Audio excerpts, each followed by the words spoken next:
Hey everyone, happy Friday to you.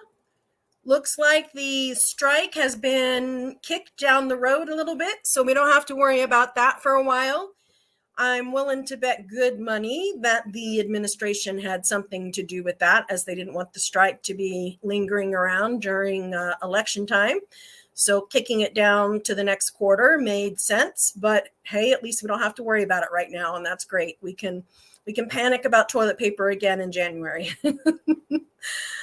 So I wanted to talk to you today about fats, how to select the right kind of fats, what has the best shelf life, and how best to store them. And we're going to go through a myriad of different kinds, and I'll show you a few of them as well. Not this kind of fat. Nope, nope, nope. We're not going to go over that. We're going to go over the fats that you cook with and the fats that you love, butter, etc., olive oil, coconut oil, etc. So if you have any questions, now's the time to post them because I'm going over this topic. If not, go ahead and post them after the fact, after the video publishes, and I'll make sure that I get to answer those questions as well. Because this is a tricky one for a lot of people. Which fats should I purchase and how long is the shelf life, et cetera, et cetera. Usually when someone asks me how long is the shelf life, I get a little worried. And guess what I forgot again? Da, da, da, da, da. I always forget Instagram. Okay, we're done. Good, we took care of them. Is because they're thinking in that mindset of let me just buy it and sock it away. Fats, you cannot get away with that. You just can't. You can buy butter powder, and that will last you about 10 years unopened. But once you open it, you're looking at about a year to a year and a half. You're going to have to make your way through it. Let's talk about butter powder while we're at it. Butter powder is great for cooking, or baking, I should say, more for baking. It will not taste good on your toast like real butter will. It just doesn't have that consistency. However, ghee, spelled Ghee, will. That is that's the butter without the solids in it. And ghee is wonderfully shelf stable. You can keep that on your shelf for a while. When I say for a while, for about 8 to 10 years, in a cool, dark place. Light and oxygen are fat's nemesis. No ifs, ands, or buts. That's why you see the fats typically in dark containers.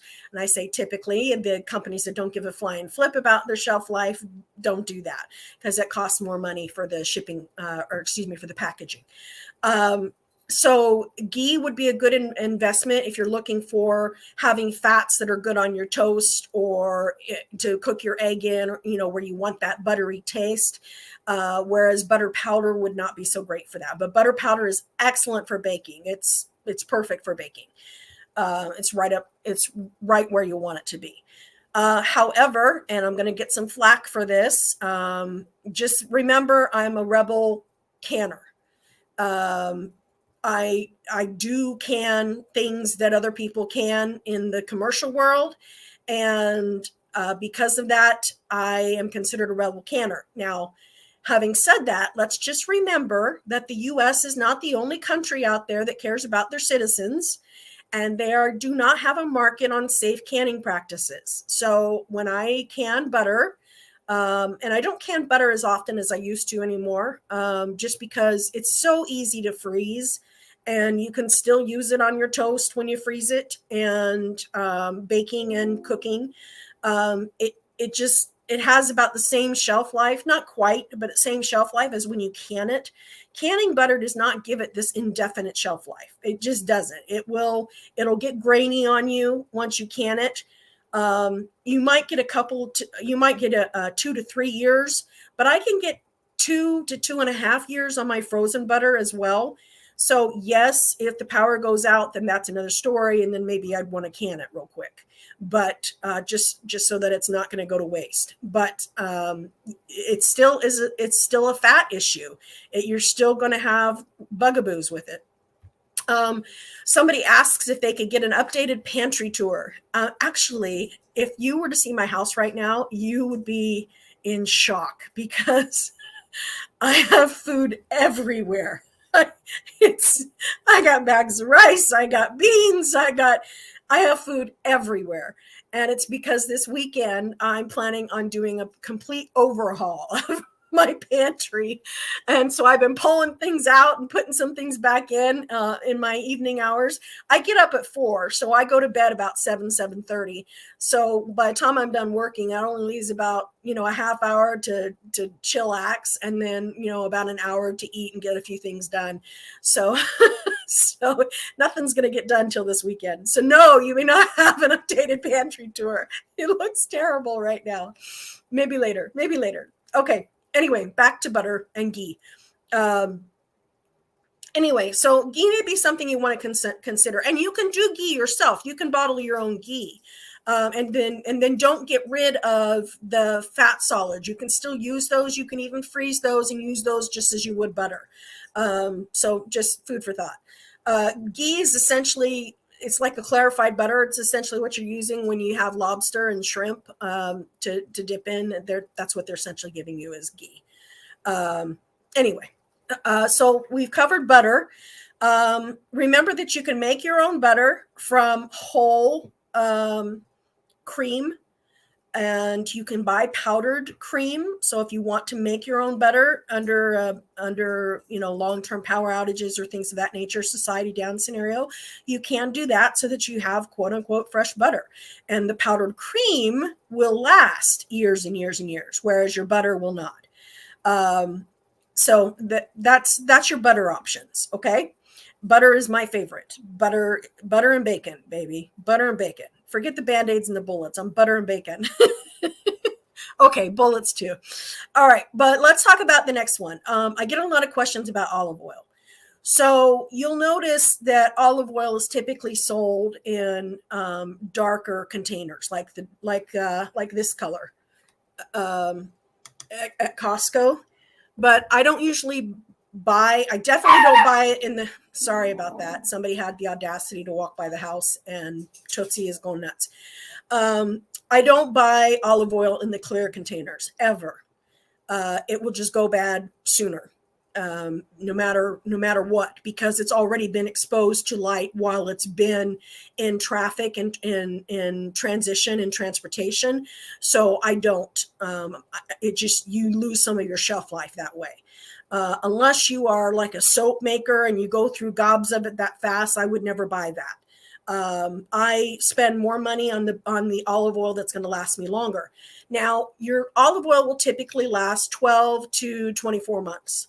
But if you use extra virgin olive oil, you're going to get an additional 6 to 12 months shelf life, because your extra virgin is more tolerant of the shelf life. However, what I spend my money on is I will buy my olive oil in glass or tin containers, because then I know I'm going to get full shelf life out of it. Now, that being said, you still have to rotate your fats. You can't just buy a year's worth of fats and let it sit there. You just can't. You can do the best that you can. You can buy a year's worth as long as you're going to go through it in a year. And even then, you've got to buy the right kind of fats that are going to be able to sit there for a year. But I won't buy the clear containers. I want the dark containers. I want glass or tin if I can get it. And at the very, very least, I'm going to get the dark plastic. Now, when you get the plastic containers, push on them. You don't want there to be a lot of give. You'll notice that the off brands of your vegetable oil and your, heaven forbid, any of you are getting this, canola oil, excuse me, Tootsie, stop. Sorry. She's still a puppy. You'll notice that when you get the store brands or the off brands, that the plastic is really flimsy, kind of like the water bottles that Costco sells. They're just really flimsy. The flimsier that plastic is, the shorter your shelf life is going to be. I've noticed that the brand names of oils have a thicker plastic and they have a longer shelf life. When it comes to vegetable oils, peanut oil and canola oil, Those types of oils, I notice that as long as I keep them really cool, and I say really cool, not 70 degrees cool, 65 cool. If I keep those really cool, they will last in the dark about 3 to 5 years past their best by date. So they're still going to be good, but only if they're not made with the flimsy plastic. When they're made with the flimsy plastic, they go bad really quickly. Remember, plastic is not impervious to oxygen, and oxygen is the number one nemesis of fats. Absolutely. That's why brown rice goes bad, is because the natural fats get exposed to the oxygen. That's why almonds go bad and your nuts, is because of that oxygen permeating the oils. So be sure that you are paying attention to the packaging. Now I have found some good packaging, and I shop all over the US, so don't go, where did you get that? I'm sorry, I don't remember. But I have found some good packaging on some off brands that when I push on it, it doesn't have a lot of give to it. And I'm like, okay, that's great. It's worth buying. But again, you've got to rotate through it. I have canola oil that I bought without being informed about just how horrific that garbage is for the body. And so I won't use it, but I'll use it as lamp oil. So that's fine. And that's another point. Make sure you're buying the fats that you would actually use. I always say that: buy what you eat what you buy. Okay. I have a question. How do you store your powdered milk? Is it okay to keep in the original sealed bags, then put it in a tote? You'll have to tell me more what you mean by a tote. Usually, yes, it's okay to keep in the original sealed bags if you're going to repackage it. You don't need to open the bag because it's usually in a plastic, some type of plastic. And again, plastic is not impervious to oxygen. So if you put several of the bags in like a Mylar bag, and then you put oxygen absorbers in there, then you're sitting pretty. Like a Costco tote with a lid.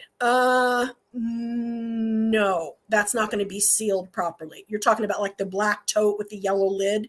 That's not going to be sealed properly. I would do a 5-gallon bucket that's sealed properly, and I would put the powdered milk in its original packaging in the 5-gallon bucket or in the Mylar bag with a oxygen absorber, and then in a 5-gallon bucket and seal it that way. Then you're going to get 25 to 30 years. Or you could buy it in the number 10 cans from Thrive Life. If you do that, please use thrivelife.com/preparedness pro, and do me a favor and do that. I don't charge anything for my advice or anything. That's the one way that I get a little something. Or you can use the LDS Church's powdered milk. They're my third favorite powdered milk. Number 10 cans, those are good for 25 years. Thrive Life's is good for 25 years. So you don't have to worry about repackaging it. I get the Nido brand whole milk, not their any other brand of Nido I don't care for, but their whole milk, I get it from Sam's Club.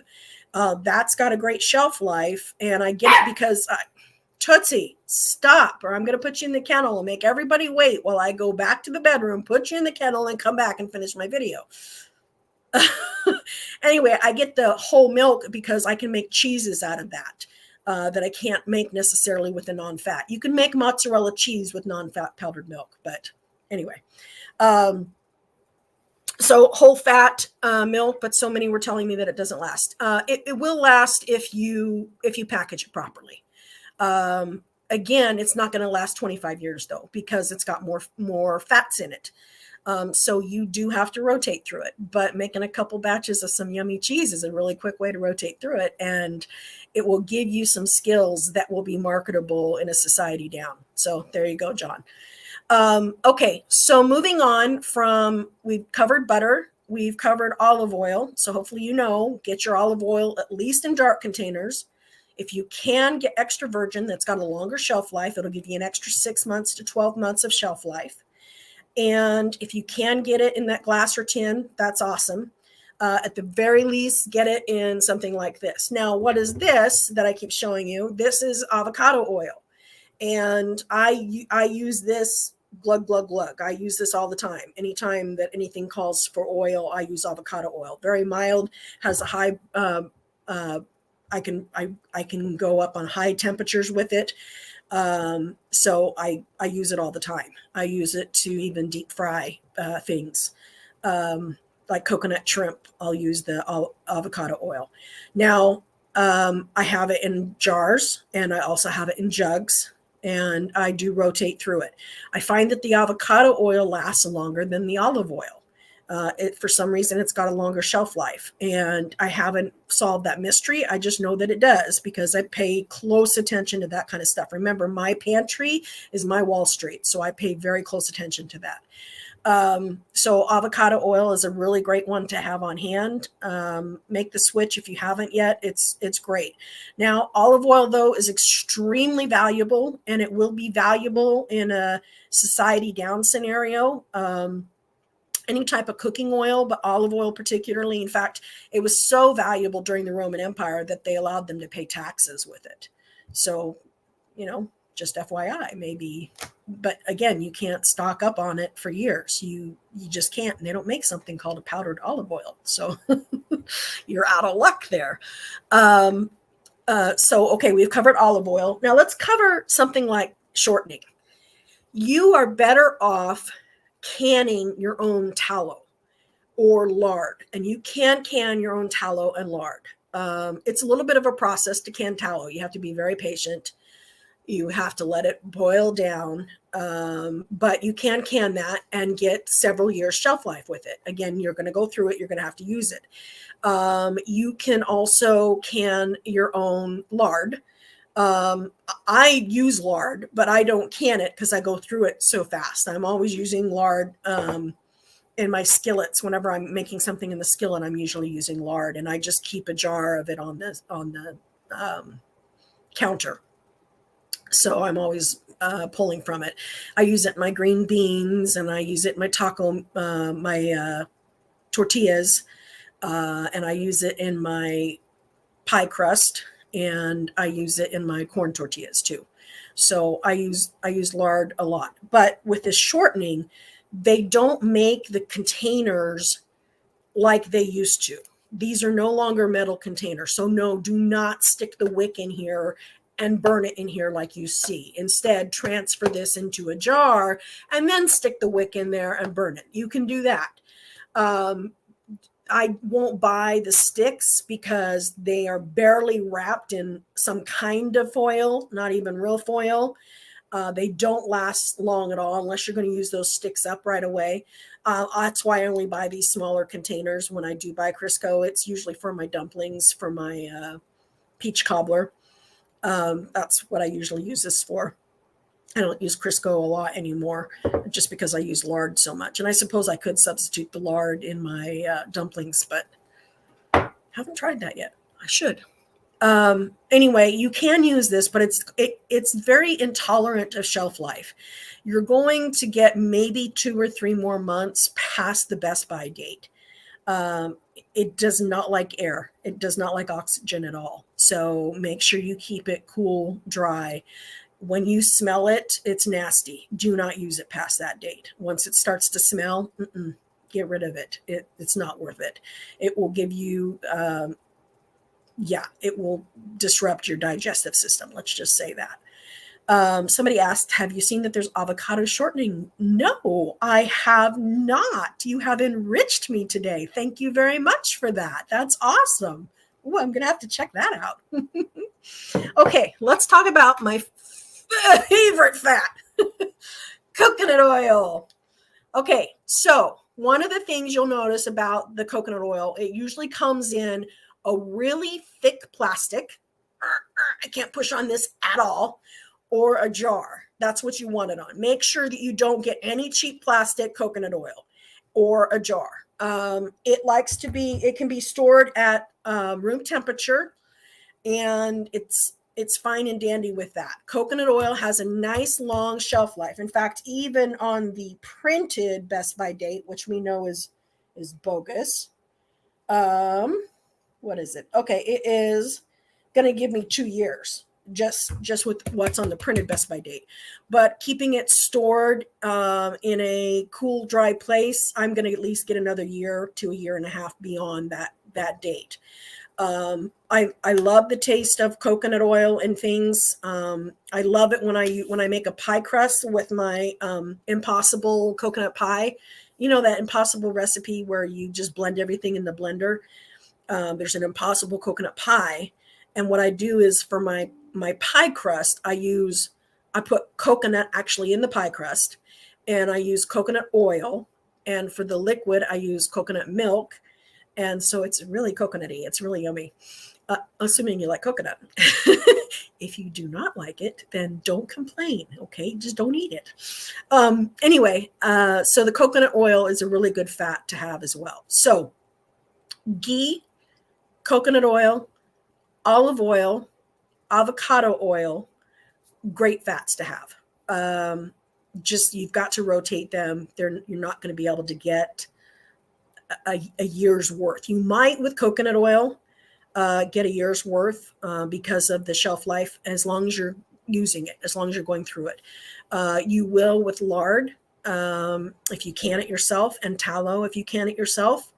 But those are the longest shelf life that you've got. So when people ask me how long will fats last, I always tell them it depends on which fat you've got. It depends on which version of the olive oil that you've got, not version of the olive oil that you've got. And it depends on how it's packaged. So hopefully that answers some questions, and you will be all set with your fats now, because they're really, really important. You can't think clearly without your fats. You can't sleep properly without the proper amount of fats. It's vital. Okay, so any more questions? I don't see any more, and we can go from there. If I see any questions afterwards, I'll be sure to answer them right away, and I will see you next week. Take care.